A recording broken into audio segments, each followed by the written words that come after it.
Xin chào các bạn, chúc mừng năm mới. Và ngày hôm nay số đầu xuân của Skincare Class, Emmy sẽ có một vị khách mời vô cùng đặc biệt, một vị khách quý đến xâm nhạc cùng với chúng ta. Xin được giới thiệu giáo sư tiến sĩ Hà Mậu Tuất, Cục trưởng Cục Chống nắng Trung ương. Xin chào giáo sư. Thực sự đây là lần đầu tiên mà em được biết đến chức vụ này, cũng như là được gặp giáo sư, vô cùng vinh dự đấy ạ. Không biết là giáo sư đã theo học ở đâu để có thể được bổ nhiệm lên chức vụ rất đặc biệt này hay không? Đây là một lĩnh vực vô cùng cao siêu và phức tạp, nên là nếu tôi có nói cái chỗ mà mình học á thì chưa chắc là chị cũng đã biết đâu. Còn để mà được bổ nhiệm lên chức vụ này thì chắc chắn là phải có rất nhiều những nghiên cứu khoa học, những thành tích nổi bật rồi. Nên là tôi thấy câu hỏi này khá là vớ vẩn. Giáo sư lượng thứ cho cái sự tò mò cũng như là nghi ngờ về bằng cấp của em. Nhưng hẳn là được bổ nhiệm như thế này thì không thể sai được.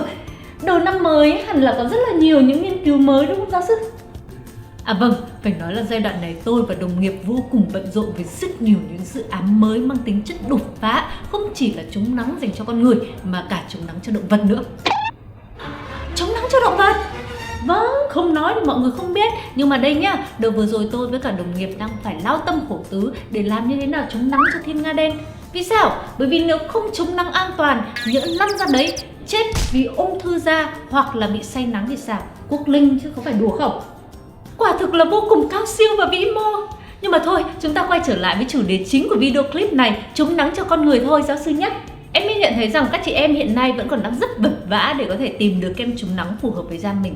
Và ngày hôm nay thì Emmy và giáo sư chống nắng sẽ hướng dẫn các bạn cách làm thế nào để chọn kem chống nắng theo từng loại da và gợi ý những sản phẩm phù hợp nhất. Gia đình kem chống nắng cũng đông đúc anh chị em không khác gì gia đình của các sản phẩm dưỡng da. Và nếu mà chia theo tính chất thì sẽ có 3 loại chính. Dạng vật lý có hai hoạt chất chính là titanium dioxide và zinc oxide, như một tấm khiên kim loại giúp ngăn chặn hoặc cúp xạ những tia UV, ngăn chúng đi đến bề mặt da. Dạng hóa học có chứa một loạt các hoạt chất như avobenzone, optinosate, tinosop SM, như một tấm bọt biển trên bề mặt da giúp thấm hút tia UV và giải tán năng lượng triệt tiêu tác hại của các tia UV. Dạng lai giữa vật lý và hóa học sẽ có kết hợp hai nhóm thành phần trên. Đặc tính riêng của từng loại các bạn có thể tham khảo đường link ở phía dưới. Còn nếu mà chia theo kết cấu thì rất là nhiều nhá. Sữa, gel, kem, sáp, phấn. À, có thêm một dạng thức mà chưa được FDA công nhận nhưng khá là phổ biến, đó chính là xịt chống nắng. Nên chọn kem chống nắng như thế nào? Với bề dày nghiên cứu về chống nắng học thì tôi sẽ có những nguyên tắc sau để các bạn tham khảo. Có khả năng chống nắng tốt, SPF nên từ 30 trở lên, PA tốt nhất là từ 3 cộng trở lên. Với các sản phẩm của Hàn nhập Việt Nam thì các ký hiệu này thường ghi rõ SPF và PA.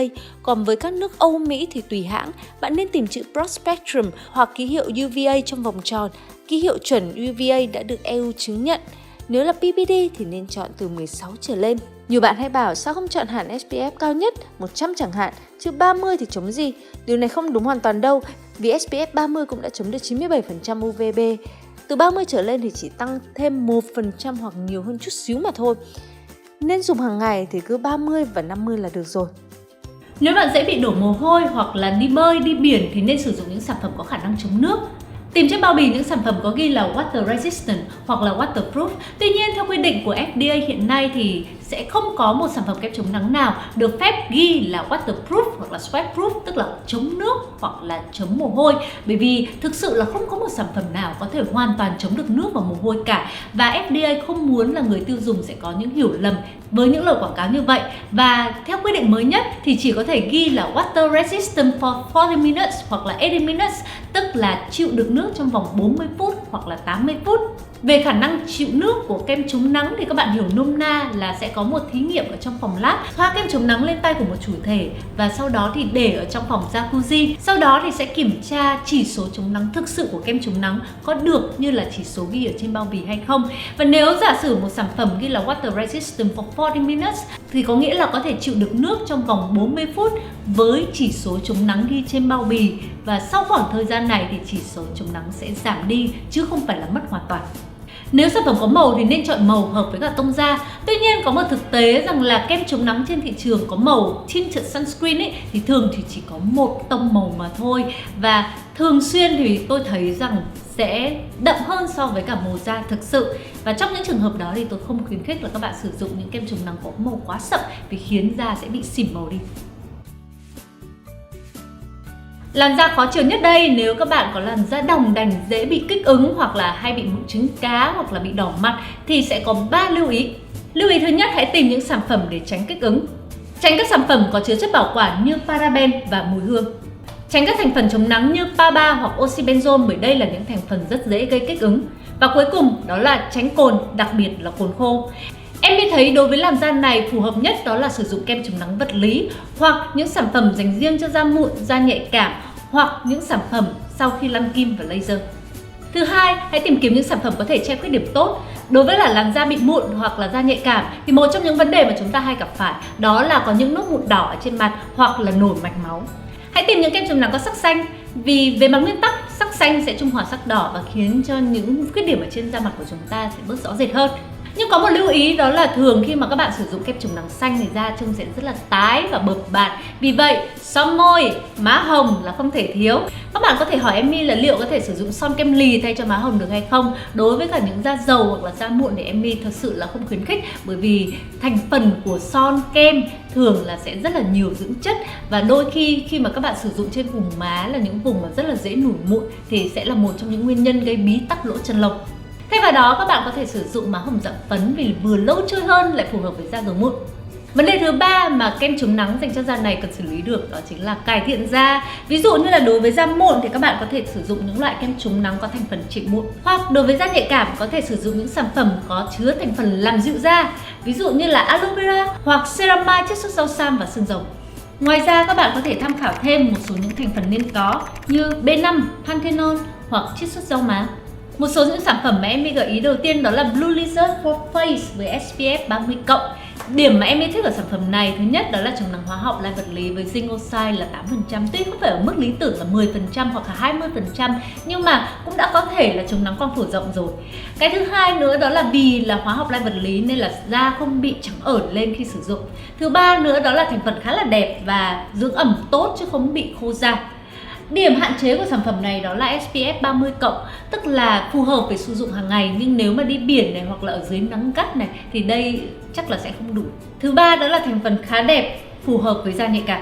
Đối với cả da mụn thì một trong những sản phẩm mà Emmy gợi ý đó chính là SPF Sepia Clear SPF 50. Bởi vì sản phẩm này ngoài chuyện là cho một lớp nền lì không bị bí rít ở trên bề mặt thì còn có những thành phần có thể giúp trị mụn, ví dụ như là gluconolactone. Hiểu nôm na thì đây là AHA thế hệ thứ 2 và niacinamide 4%. Với niacinamide 4% thì ngoài chuyện là có thể là giúp làm dịu da thì còn hỗ trợ trong chuyện là trị mụn rất là hiệu quả. Các bạn có thể thắc mắc là đối với cả kem chống nắng sử dụng sau từng ấy bước thì với những thành phần trị mụn có tác dụng gì hay không? Thứ nhất, đây là kem chống nắng hóa học và các bạn đã biết là nguyên lý hoạt động của kem chống nắng hóa học đó là thẩm thấu vào trong da, hấp thụ tia UV và giải tán năng lượng của tia UV. Vì vậy, đối với cả kem chống nắng hóa học thì một số sách còn thậm chí khuyến khích sử dụng trước cả kem dưỡng. Với cơ chế như vậy thì các bạn sẽ không lo là thành phần trị mụn ở đây chỉ làm cảnh. Thứ hai, vào buổi sáng thường quy trình dưỡng da khá là tối giản nên là chúng ta cũng sẽ không đắp quá nhiều những bước khác nhau dày ở trên mặt trước khi thoa kem chống nắng. Sản phẩm thứ ba Emmy gợi ý đó chính là Bioderma Photoderm Laser SPF 50+. Đây là một sản phẩm khá là lành tính, Emmy cũng đã từng sử dụng sau khi lăn kim và thấy rằng là không có vấn đề gì cả. Subscribe YouTube channel của Happy Skin. Đừng quên subscribe YouTube channel của Happy Skin. Da dầu thì sợ bóng mà da khô thì sợ khách khi, đặc biệt là với những nàng lười sáng da chỉ thoa mỗi kem chống nắng hoặc là ở những vùng quá khô. Nếu mà chăm chỉ thì loại nào cũng được miễn là thích. Nếu không được chăm cho lắm thì các bạn nên sử dụng những sản phẩm mà giàu chất dưỡng ẩm, ví dụ như là hyaluronic acid, dầu thực vật, glycerin hoặc là squalane. Một số sản phẩm tôi thấy tốt cho da khô các bạn có thể thử như La Roche-Posay Anti-Alias XL, Clarins UV Plus, Notch UV Sun Protection Sunscreen.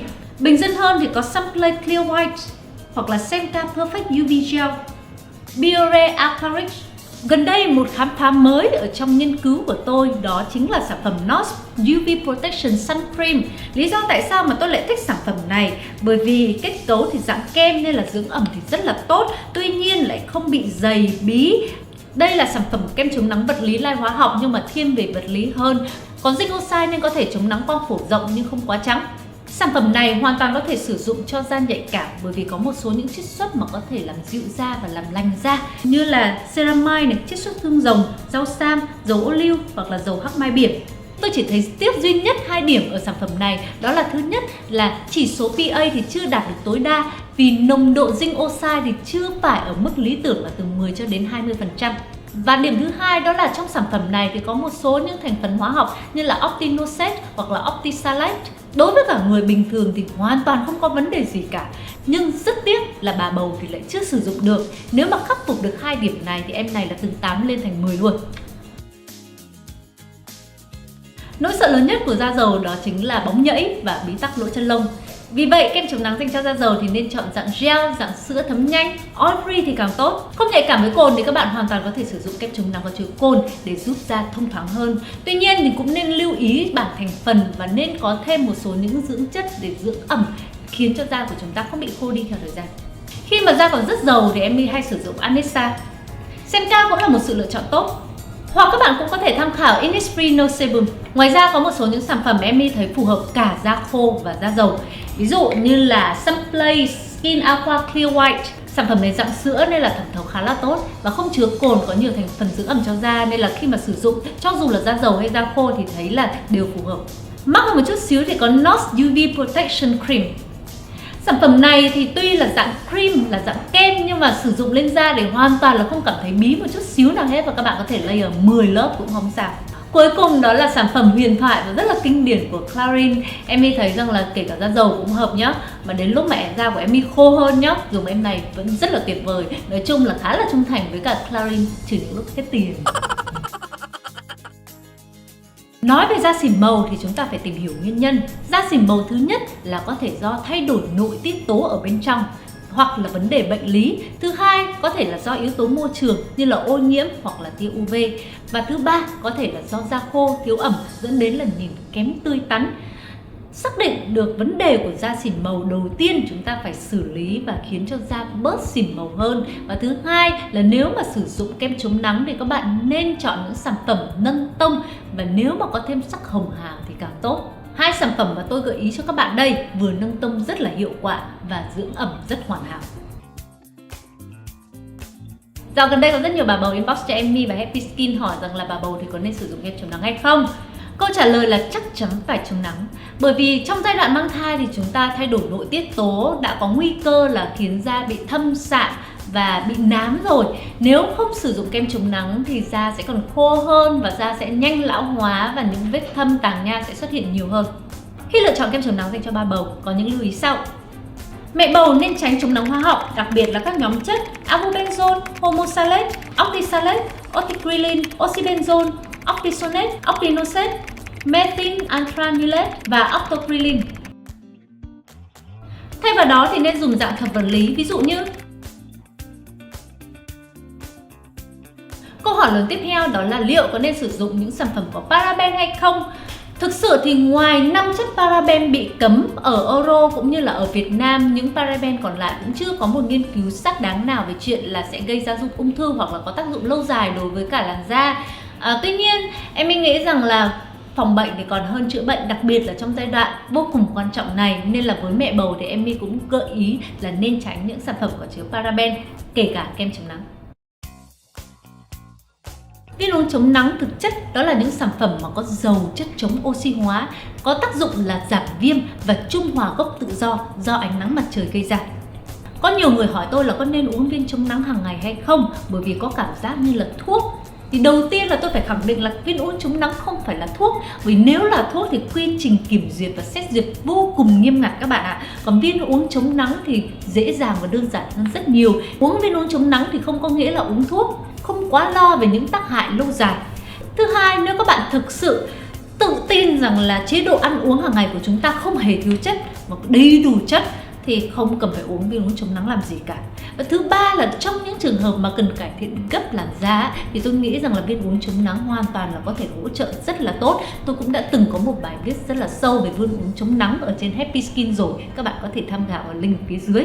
Nhưng cuối cùng là tôi muốn khẳng định rằng là viên uống chống nắng thì không phải là thuốc nha. Và cái thứ hai nữa là viên uống chống nắng thì không thay thế được kem chống nắng. Thật sự là tôi rất là vui vì được trở thành khách mời trong video clip ngày hôm nay của Happy Skin và cô Emmy đây.